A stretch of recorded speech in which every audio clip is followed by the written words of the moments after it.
मोहम्मद, ये कैसा नाम हुआ भला? इस नाम का मतलब जो तारीफ के काबिल हो, मोहम्मद।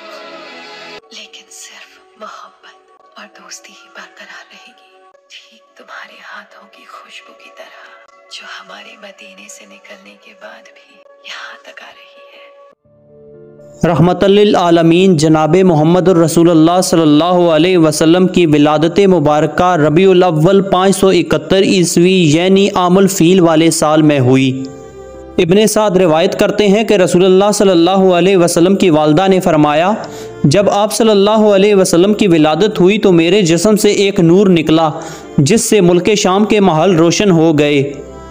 इसी तरह ऐवाने कसरा के 14 गंगूरे गिर गए, मजूस का आतिश कदा ठंडा हो गया और खाना काबा के अंदर जितने बुत थे वो भी गिर गए। विलादत के बाद आप सल्लल्लाहु अलैहि वसल्लम की वालदा ने हज़रत अब्दुल मुत्तलिब के पास पोते की खुशखबरी भिजवाई।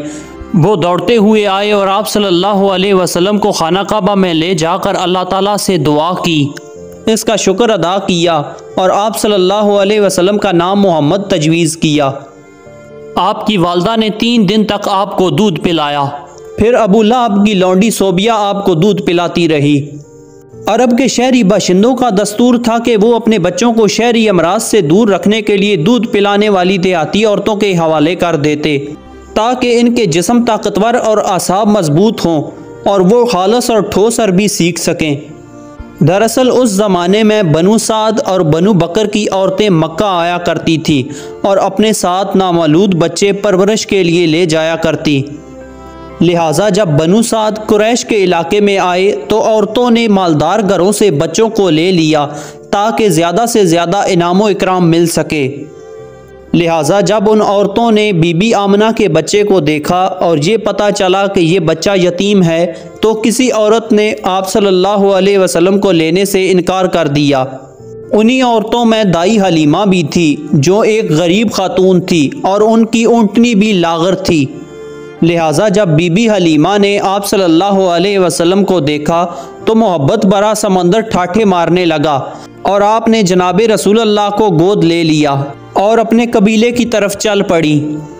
आप सल्लल्लाहु अलैहि वसल्लम के गोद में आते ही बरकतों का ज़हूर शुरू हो गया। हज़रत हलीमा सादिया फरमाती हैं कि जब हम बनु बकर से आ रहे थे तो हमारी ऊँटनी निहायत कमज़ोर थी और सबसे पीछे चल रही थी। सुस्त रफ्तारी के सबब पूरा काफ़िला तंग आ गया। इसके बाद जब हमारा काफ़िला वापस रवाना हुआ तो मैं इसी गधी पर सवार हुई और इस बच्चे को अपने साथ लिया, लेकिन अल्लाह की कसम अब वही गधी पूरे काफ़िले को काट कर इस तरह आगे निकल गई कि कोई गधा इसका साथ ना दे सका। यहाँ तक कि काफ़िले के सरदार मुझसे कहने लगे, यकीनन ये कोई खैरो बरकत वाला बच्चा है, इस बच्चे का कोई ख़ास मामला है। आप फरमाती हैं कि हमारा इलाका रूए ज़मीन का सबसे ज़्यादा कहत ज़दा इलाका था, लेकिन आप सल्लल्लाहु अलैहि वसल्लम की आमद के बाद यहाँ सब्ज़ा उगाया। अब बकरियाँ चरने जाती तो आसूदा हाल और दूध से भरपूर वापस आती। हजूर सल्लल्लाहु अलैहि वसल्लम के आने के बाद हज़रत हलीमा अल्लाह ताला की तरफ से मुसलसल अज़ाफ़े और खैर का मुशाहिदा करती रही।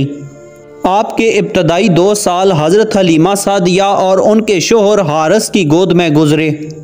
2 साल के अरसे में ही आप दूसरे बच्चों की बनिस्बत खूब बड़े मालूम होने लगे थे और आप आला सिफ़ात और खूबियों की बिना पर बचपन से ही दूसरे बच्चों से जुदा दिखाई देते थे। आप निहायत संजीदा मिजाज और गौर व फिक्र करने वाले जहन के मालिक थे। जब हज़रत हलीमा सादिया के बेटे हुजूर को अपने साथ जंगल ले जाते तो वापस आकर बताया करते कि ए अम्मी जान, मोहम्मद बड़ी शान वाले हैं, जिस वादी में जाते हैं हरा भरा हो जाता है, धूप में एक बादल उनके ऊपर साया कर लेता है, जब रेत पर चलते हैं तो आपके कदम का निशान नहीं पड़ता और जंगल के जानवर आपके कदम चूमते हैं। एक रोज़ आप सल्लल्लाहु अलैहि वसल्लम के 2 दूध शरीक भाई हज़रत हलीमा सादिया के पास आए और आकर बताया कि 2 आदमियों ने मोहम्मद सल्लल्लाहु अलैहि वसल्लम का पेट चाक कर दिया है। बीबी हलीमा परेशान हो गईं और अपने शोहर के साथ दौड़ती हुई वहां पहुंची तो देखा कि मोहम्मद सल्लल्लाहु अलैहि वसल्लम सही सलामत खड़े थे। जब आप सल्लल्लाहु अलैहि वसल्लम से पूछा गया कि क्या हुआ था तो उन्होंने बताया कि सफ़ेद कपड़ों वाले 2 आदमी आए थे, उन्होंने मुझे लटाकर मेरा सीना चाक कर दिया। फिर अंदर से खून का एक लोथड़ा निकाला और उसे सोने के तश्त पे रख कर आबे ज़मज़म के साथ धोया और फिर उसे उसी जगह रख कर सीना बंद कर दिया। ये सुनकर बीबी हलीमा बहुत घबरा गईं और हुजूर को वापस मक्का ले जाने का फ़ैसला किया। लिहाजा जब आपकी उम्र 4 या 5 बरस हुई तो बीबी हलीमा सादिया आपको वापस मक्का ले आईं और आपकी वालदा हज़रत आमना के हवाले कर दिया। यहाँ हज़रत उम्मे ऐमन जो आपके वालिद की बांदी थी हुजूर की परवरिश और देखभाल करने लगीं। उम्मे ऐमन ही हुजूर को खाना खिलाती, कपड़े पहनाती और आप सल्लल्लाहु अलैहि वसल्लम की तमाम ज़रूरियात का ख्याल रखा करती थी। आप सल्लल्लाहु अलैहि वसल्लम हमेशा उम्मे ऐमन की खिदमतों और मोहब्बतों को याद किया करते थे और फरमाया करते थे कि उम्मे ऐमन माँ के बाद मेरी माँ है। जब आपकी उम्र 6 बरस हुई तो आपकी वालदा हज़रत आमना वफ़ात पा गईं और आपकी परवरिश का ज़िम्मा आपके दादा हज़रत अब्दुल मुत्तलिब ने लिया। हज़रत अब्दुल मुत्तलिब आपको तन्हा छोड़ने के लिए तैयार ना थे, बल्कि आप सल्लल्लाहु अलैहि वसल्लम को अपनी औलाद से भी बढ़कर चाहते और बड़ों की तरह आपका एहतराम करते थे। जब आप सल्लल्लाहु अलैहि वसल्लम की उम्र 8 साल हुई तो आपके दादा हज़रत अब्दुल मुत्तलिब का इंतकाल हो गया। मौत के वक्त हज़रत अब्दुल मुत्तलिब अपने इस यतीम पोते को हज़रत अबू तालिब के हवाले कर गए। अल्लाह की तरफ से आप सल्लल्लाहु अलैहि वसल्लम को यतीम रखने की बहुत सारी हिकमतें थीं। यतीमी में इंसान ख़ुद को बहुत अकेला महसूस करता है, लिहाजा इस अकेलेपन की वजह से हुजूर ने अल्लाह ताला के साथ अपना ताल्लुक़ जोड़ा। एक यतीम शख्स तमाम तर परेशानियों से गुज़रता है, लिहाजा उसके अंदर एहसास ज़िम्मेदारी और बहुत सारी सलाहियतें पैदा होती हैं। लिहाजा आप सल्लल्लाहु अलैहि वसल्लम को यतीम रख कर अल्लाह ताला ने आपके अंदर बहुत सारी खसूसियात और कमालात पैदा कर दिए। जब आप सल्लल्लाहु अलैहि वसल्लम की उम्र मुबारक 12 साल हुई तो आपके चचा आपको तिजारती काफ़िले के साथ शाम ले गए और बसरा के मुकाम पर पहुँचे। इस शहर में जर्जीस नामी एक राहब रहता था। जब काफ़िले ने वहाँ पड़ाव डाला तो ये राहब अपने गिरजे से निकलकर काफ़िले के अंदर आया।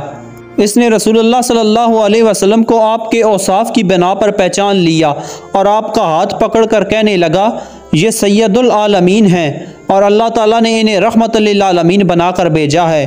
हज़रत अबू तालिब ने कहा, आपको कैसे मालूम हुआ? तो उस राहब ने कहा, तुम लोग जब घाटी के उस जानब से नमूदार हुए तो कोई भी दरख्त या पत्थर ऐसा नहीं था जो सजदा के लिए ना झुक गया हो, और ये चीज़ें अंबिया अलैहिस्सलाम के अलावा किसी इंसान को सजदा नहीं करती। फिर मैं इन्हें मोहर नबूवत से पहचानता हूँ। इसके बाद राहब ने कहा कि इन्हें मुल्क शाम ना लेके जाओ क्योंकि कोई इन्हें नुकसान ना पहुँचा दे। इस पर हज़रत अबू तालिब ने आपको वापस मक्का भेज दिया। नाजरीन, अगर आपको हमारी ये वीडियो पसंद आई हो तो वीडियो को लाइक और चैनल को सब्सक्राइब ज़रूर से कर देना। अपना बहुत सारा ख्याल रखिएगा, साथ हमारे इस चैनल का भी। अल्लाह हाफिज़।